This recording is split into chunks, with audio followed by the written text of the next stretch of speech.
Alright, y'all, what that Gucci smelling like? So for the second video today, this is possibly going to be my longest reaction ever. We're going to be watching Geography Now, and this time we're traveling over to Saudi Arabia. Yesterday we traveled to Ecuador, today we're traveling to Saudi Arabia. We're traveling around the world. We're not going to be like Celebrity Reacts and just stay in one place. No. With me, we're going to travel around the world. So, this is Saudi Arabia. And I have a special friend who's from Saudi Arabia. Special shout out to you. You know who you are. And shout outs go to Keen Lagerfeld because I'm trying to get him to 500 subscribers. And shout out to Super Mario Dane Show because I'm trying to get him to 1K subscribers.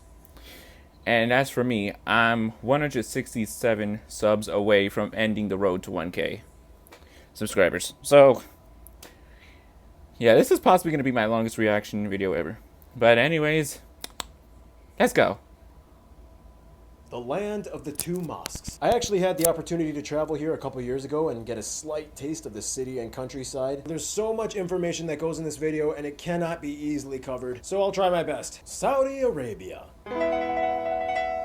It's time to learn geography now. Hey everybody, I'm your host Barbs. When I say Saudi Arabia, most people think of two things: Islam and oil. I mean, this kind of is the place where Islam originated. Oh, and what's that? Yeah, you can get a Geography Now t-shirt or a Geography Now gym sack or a Geography Now mug at geographynow.com. It's not selling out if it's my brand. Also, as you know, this episode was filmed during COVID-19 pandemic times, so for the time being, obviously, everything will be filmed in my office. Kelvin and Jillian are my tenants. They live with me, so obviously they can be in these videos because they live with me. Art is my closest neighbor. He lives within walking distance, so he'll be a regular. And with every guest host, we're gonna film in separate time slots so that we're not all crowded in one place at once. Thank you. And with that, let's just jump into it. Saudi Arabia. This episode is going to be big. Alright, so Saudi Arabia has actually had a lot of regional and sectional divisions based off of tribes and clans and former empires. I mean, there was even a point in time when their east coast was like ruled by pirates.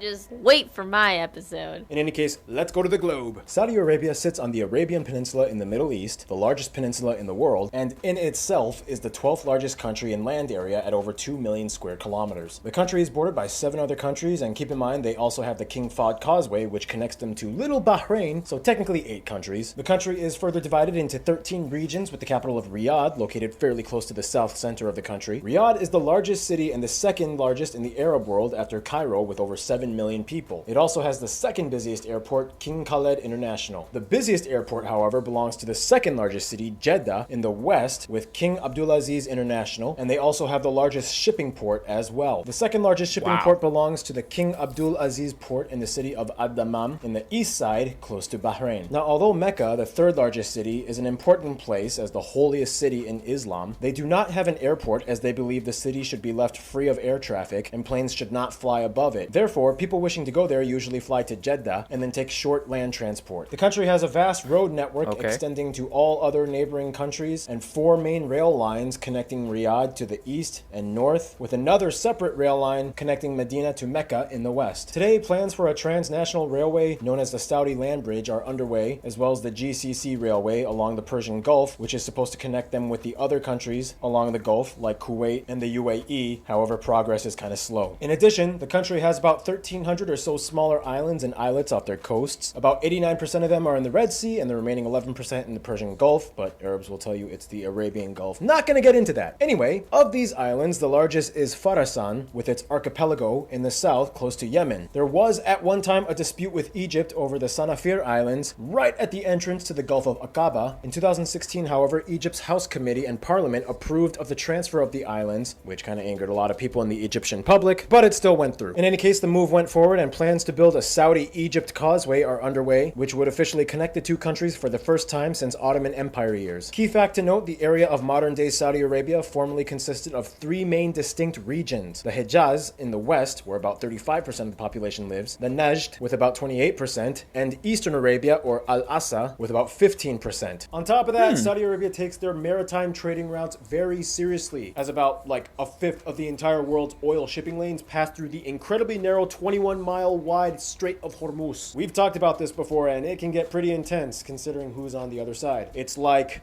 hey, dude, you're in my boundary zone. You're in my buffer.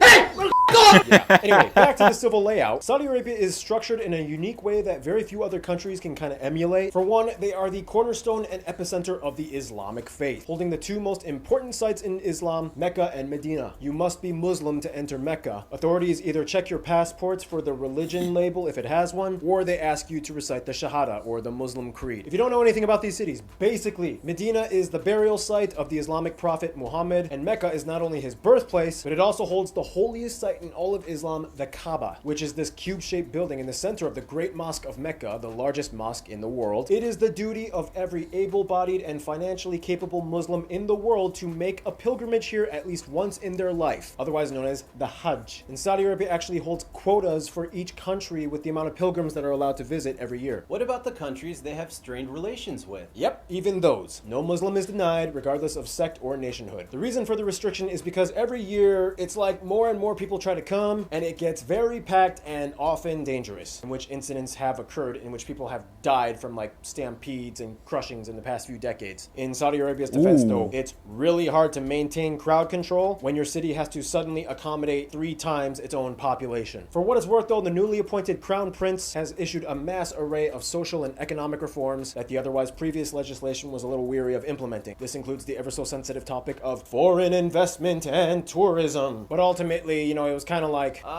maybe we should just focus on religious tourism from Mecca and Medina. How much did we make last year? over 10 billion. Oh, really? Yes. How are non-Muslim visa applications looking? Those have been going up too, especially in Jeddah and Riyadh. I mean, 10 billion from just Muslims alone? I mean, okay, I need a guinea pig. Hey, Emirates, how are you handling things? Woohoo! I am having so much fun. People are coming from all over the world to have fun with me. Interesting. And that's basically how they granted their first tourist visas in 2018. Prior to that, the country only allowed non-Muslim visitors to come in if they had a business visa and if a Saudi national sponsored them, which is what I had to do back in 2015. I remember the process took forever. It was like a month. But now the country's like, hey, yeah, come on in. Just stay away from Mecca, but come on in. Anyway, Jeddah is also set to complete the new world's tallest building. Shh, don't even think about it. I got another trick up my sleeve. Anyway, with Saudi Arabia, you'll see a bunch of other impressive feats of engineering. Art, tell the viewers what they could witness and the sights they could see when they go to Saudi Arabia. You get to win a free car! And some dates. The yellow ones are really good. Yeah, Medijewel.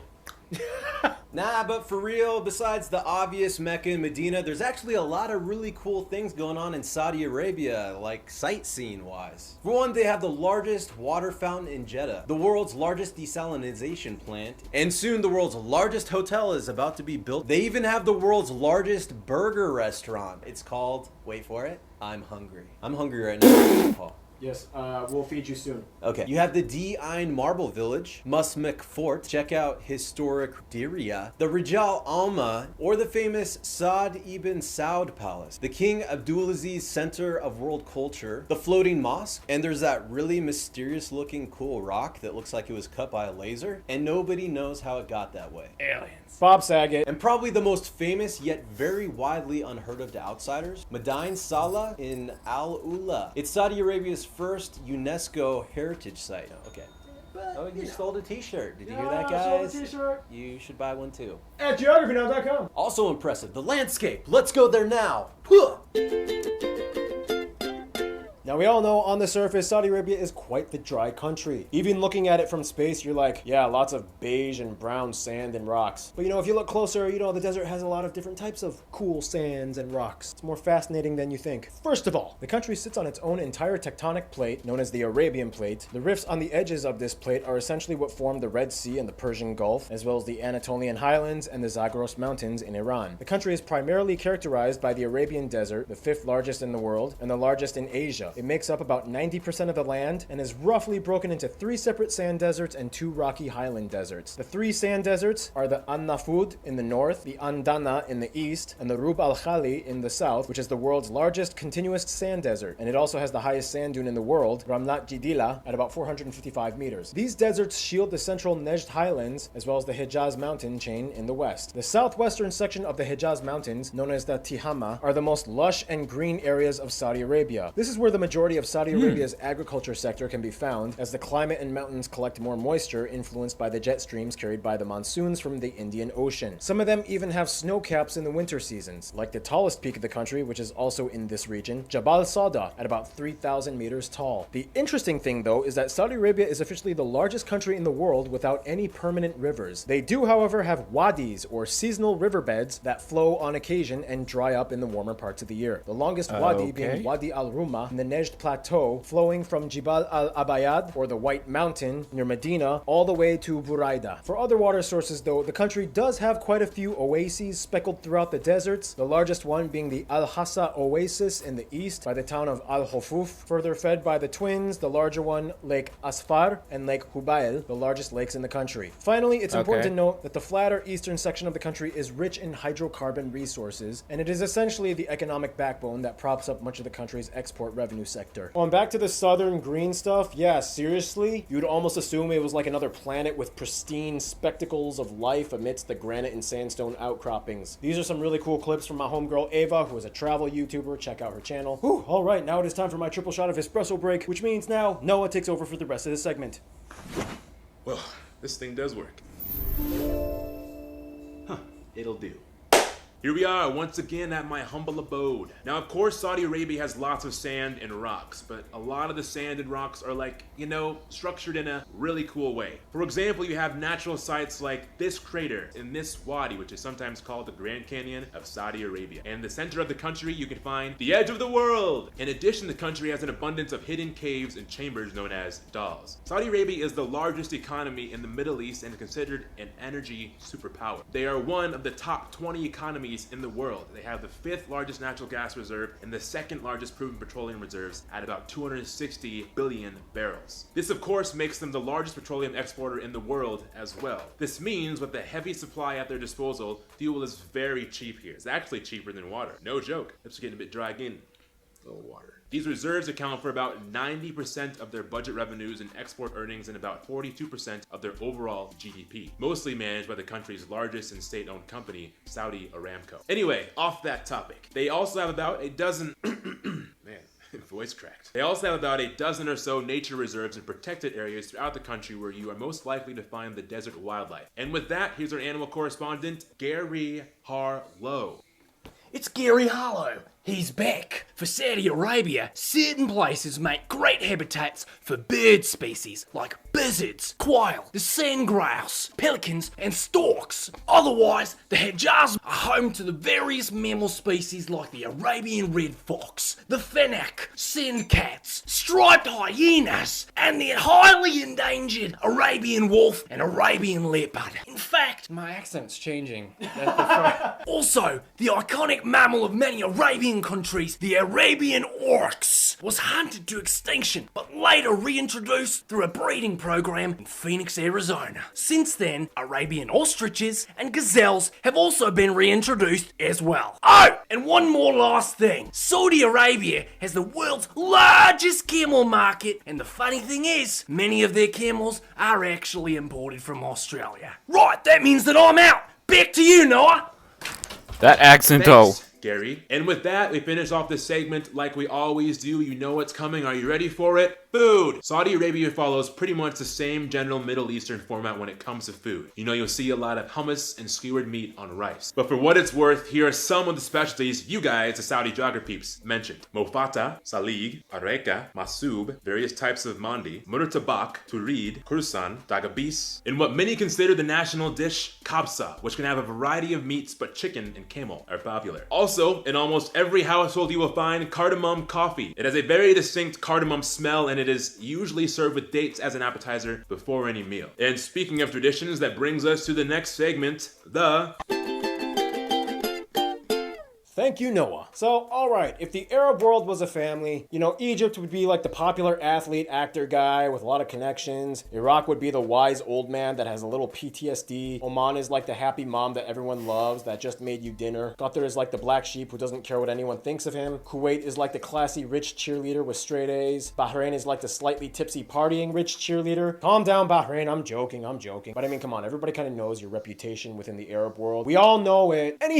Saudi Arabia and its its people are well known throughout the world. We'll break it down in a bit, but first, the graph. Saudi Arabia has about 35 million people, and over half of the population is under 25 years old, and about 80% of the country is urban. The country is about 90% Arab in ethnicity and background, and 10% other groups, mostly from Africa and Asia. However, it's important to note that numbers and statistics often may conflict from varying sources, but the average general estimation is that actual Saudi citizens in themselves only make up about 60% of the country, and the remaining 40% are expats from abroad. The largest groups of expats coming from countries like India, Pakistan, Syria, Bangladesh, and the Philippines, and a small community of about 100,000 Westerners, mostly from Europe and the Americas. Saudi Arabia uses the Saudi Riyal as their currency. They use the types A, B, G, and F plug outlets, and they drive on the right side of the road. The official language, of course, is Arabic, and it is also the original language of the Quran, and thus it is considered the only pure and trusted form of the Quran to be written in. Keep in mind, English is also widely spoken in Saudi Arabia. I mean, the British did kind of play a big role in their history. Former colony? Former protectorate, not colony. Now, if you're going to address the social structure of Saudi Arabia, it kind of boils down to two main groups that run the show: the royal family and the Al Sheikh family. In the shortest way I can summarize it, the royal family kind of runs the government, and the Al Sheikh family kind of facilitates religion, as the country is a theocracy. To put it simply, the House of Saud is the largest royal family on earth, with an estimated number around 20,000-ish members. They're spread across all the regions, but most of the power and influence lies in about 2,000 of them. And they are all descendants of Muhammad ibn Saud, the founder of the Saud dynasty back in the 18th century. The House of Saud didn't officially take over until the 1930s, though. Prior to that, they had two other eras of control, and it kind of went down like this. Let's seal an alliance by having our kids marry each other, and let's join forces to control the area. Yeah! Oh no, you don't! Also, fun fact, I'm gonna cut off your head and throw it into the Bosphorus Strait. I'm gonna finish what my great-grandfather started and control the Emirate of Nejd. Oh no, you don't! Rashidis will rule forever! I'm only 27 years old, and I'm gonna take back my family's kingdom with only 60 men, and I'm gonna unify Najd with Hejaz. Oh shit, that actually worked. And wow, there's oil here. I want to unify all Arabs, and I believe the oil in Saudi Arabia should belong to all Arabs. Whoa. I didn't sign up for that. Yeah, Egypt had a lot of interesting ideas back in the 60s. Anyway, for religion, the Wahhabi religious movement within Sunni Islam has been described, with debate, as the prominent feature of Saudi culture. I'm not here to eviscerate the inner doctrinal complexities of Wahhabi, or as the locals call it, Salafi doctrine, but basically adherents claim that it is very fundamentalist, conservative, and Puritan. Somewhere around 75 to 85% of the country are Sunni Muslims, and 10 to 15 are mostly Shia, living in the east and south borders by Yemen. All citizens are required to be Muslim, and all open practice of other religions of any kind are restricted. Keep in mind, non-Muslims do live in Saudi Arabia, like, they got a lot of Filipino expats that are Christian, or Hindus from India, but everything has to be kind of like discreet. Like, authorities won't arrest you if you say you're not Muslim, and you can even kind of like openly talk about your beliefs, but things like, building places of worship and selling, publishing, and distributing religious texts, those are all forbidden. This is where the episode is going to go in the non-sugarcoating direction, isn't it? We all saw this coming. Because the country has a standard of religious reputation to uphold, like other Islamic theocratic nations, there are many laws and rules in the country, although not always strictly enforced, that have heavy regulations and punishments for acts that many people from outside might not be able to wrap their head around. They'd be like, why is that punishable? For example, anything that is deemed too immodest is generally frowned upon. I mean, in stores, you'll see like models with their bodies and faces blacked out. Freedom of press and speech are restricted to some extent, especially if it's criticizing the royal family. Pretty much all drugs are forbidden except for cigarettes. Alcohol is prohibited, but everybody kind of knows a guy where they can get some. The internet is heavily restricted, although everybody just kind of gets VPN servers to bypass this. And theoretically, based on the law, apostasy from Islam can be punishable by death if the individual refuses to recant. And probably the most controversial one, there are virtually no LGBT rights in the country. And again, theoretically, based off of the law, homosexuality can also be punishable by death given the circumstance. I asked you guys, the Saudi geography peeps, what your thoughts were on this, and more or less, you kind of said something along the lines of, there isn't any active persecution or witch hunt. Capital punishment incidents are far and wide in between and rarely enacted. Nonetheless, the LGBT lifestyle is just not something that can be compromised within Islamic doctrine if you claim to be a Muslim. Keyword, if you claim to be a Muslim. This is also kind of why Saudi Arabia claims to have an incredibly low crime rate, because I mean, people are probably less inclined to commit an act if they know that there's going to be severe repercussions. What? But yeah, anyway, bouncing off of that topic, after the hydrocarbon industry, Saudi Arabia prospers a lot from the service sector driven by expats. And with that, here's Art to explain. If you rub it more than 3 times, that's playing with it. Your wish is my command. Damn, Mark. Why you gotta go there? I might leave that in the video. As we already mentioned in the Qatar episode, Saudi Arabia is another country that has the often criticized kafala system. We won't get too much into it, but basically the entire legal resident status of a migrant falls within the jurisdiction of the employer. Almost all construction, maintenance, and blue-collar services are done by expats. Nonetheless, to ensure revenue circulates back to their own state, the Ministry of Labor and Social Development issued the Nitakat policy in 2011. This policy requires Saudi private sector firms to meet specific employment quotas for Saudi nationals over expats. Companies that fail to hire enough Saudi nationals risk losing government contracts. This has been quite frustrating for certain businesses, as most Saudis are unwilling to take service and manual labor jobs and are often not educated in technical jobs that are usually assigned to expats. Sometimes companies just bite the bullet and it's like, Okay, are you Saudi? Yes. Why do you want the job? Can you do the job? Probably not. Can you at least show up? If I feel like it.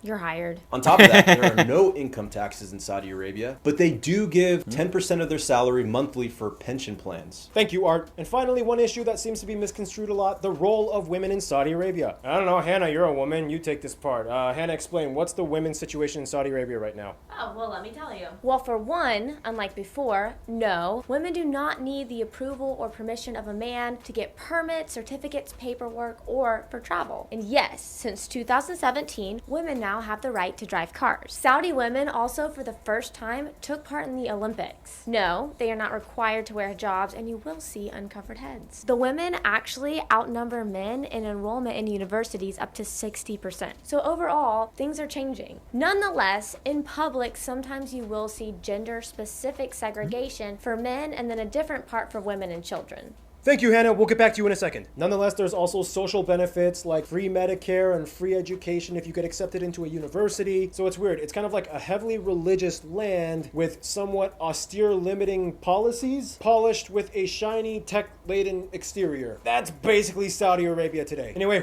I've been talking for a while. It's time to take another triple shot of espresso break. And with that, here's culture stuff with Random Hannah.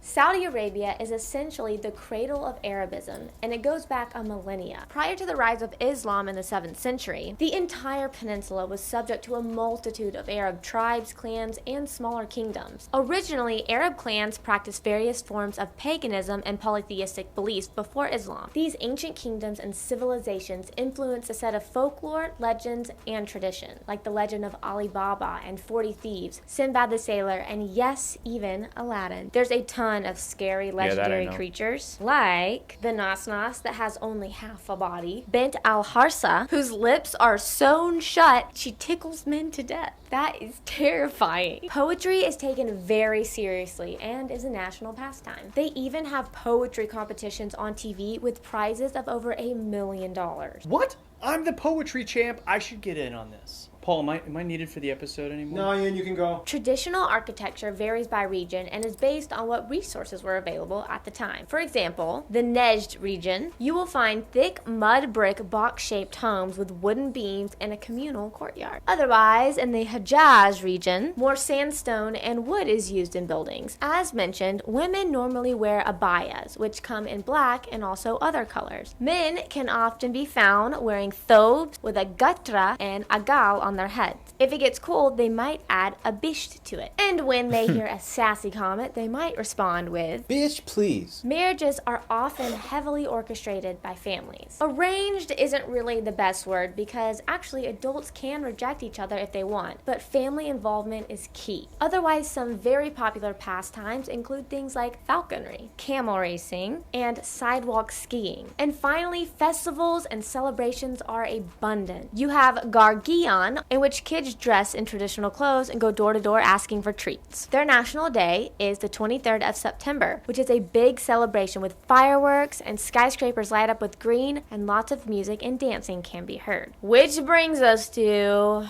Keith, the rivalry continues.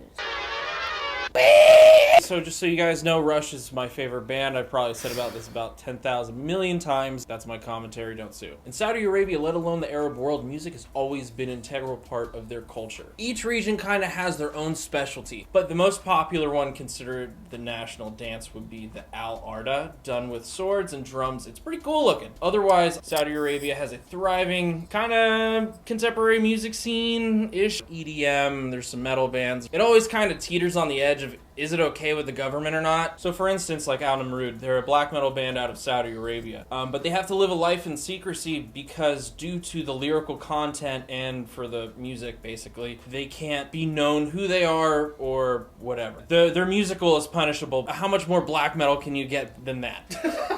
You also have the all-female band, The Accolades. So, as you can imagine, it's a very controversial band. The band's first single, Pinocchio, has become an underground hit with 250,000 downloads from the group's page on MySpace. I totally forgot about MySpace. I wonder where Tom is now. Do you guys remember Tom? That's all I got, you guys, today. Thank you, Keith. And now it's time for the briefly condensed history and famous people segment. Neolithic period, animal domestication, Ubaid period, pre-Islamic kingdoms, rise of Islam, Rashidun Caliphate, Umayyad Caliphate, Abbasid Caliphate, Fatimid Caliphate, splits off into tribal traditional rule in the Sharif of Mecca, clashes with the Persians, Ottoman rule, the first and second states of Saudi rule, unification and establishment of the kingdom, oil discovered, Gulf War tension, Cold War with Iran, 2030 vision, and here we are today. For famous people, I'm just gonna briefly summarize it. Pretty much all the former kings and some of the royal family members, these actors, these football/soccer players, these singers, and some notable Saudi females include these people as well. All right, and with that, let's find out who Saudi Arabia interacts with across the world. Friend zone, go.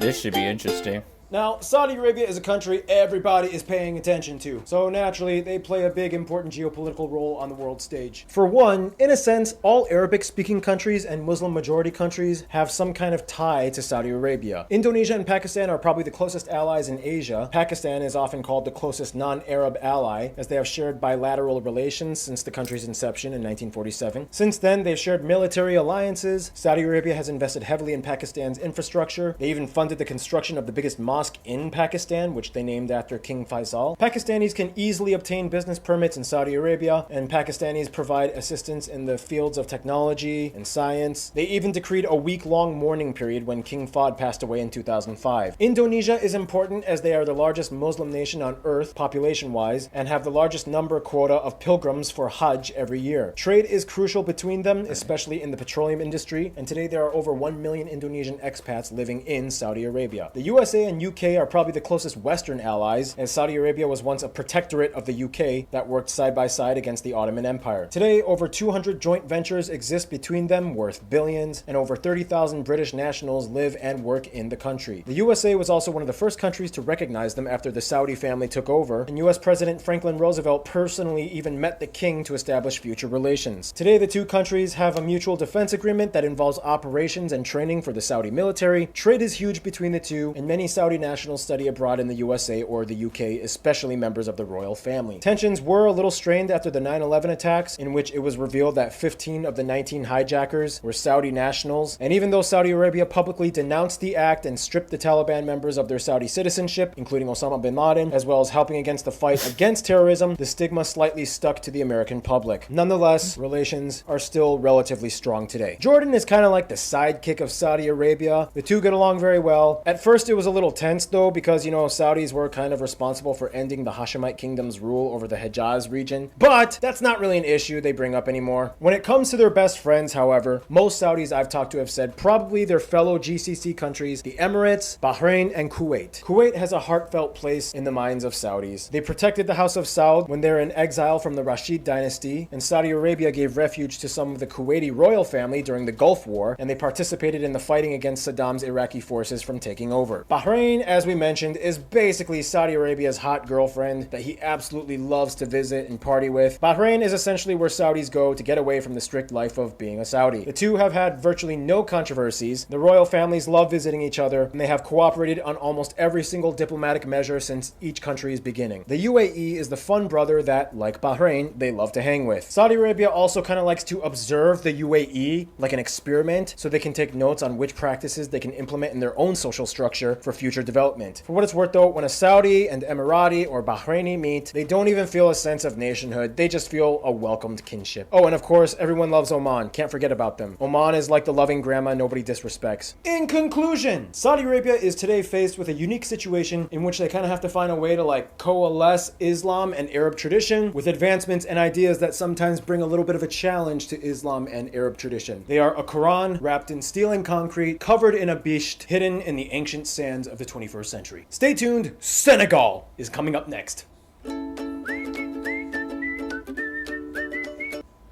That's gonna do it, ladies and gentlemen. Wow, this was really entertaining. But like, this was like half an hour. This was 29 minutes exactly. But damn, my reaction, this has got to be my longest reaction on my channel. I might have to go and look at my other videos, but this one is definitely possibly my longest one. Okay, anyways, that'll do. Well, Saudi Arabia, wow. That was a lot to learn about it. Just, I don't even know what else to say. Anyways, hope you guys enjoyed this reaction. Do be sure to like, comment, subscribe, and share. The special shout out goes to my special friend who is from Saudi Arabia. The link to her channel will be in the description down below. And shout outs, the regular shout outs go to King Lagerfeld because I'm trying to get him to 500 subscribers. And Super Mario Dane Show because I'm trying to get him to 1K subscribers. And want to watch the original video, links in the description down below. I'll see you all in the next video. Till then, peace.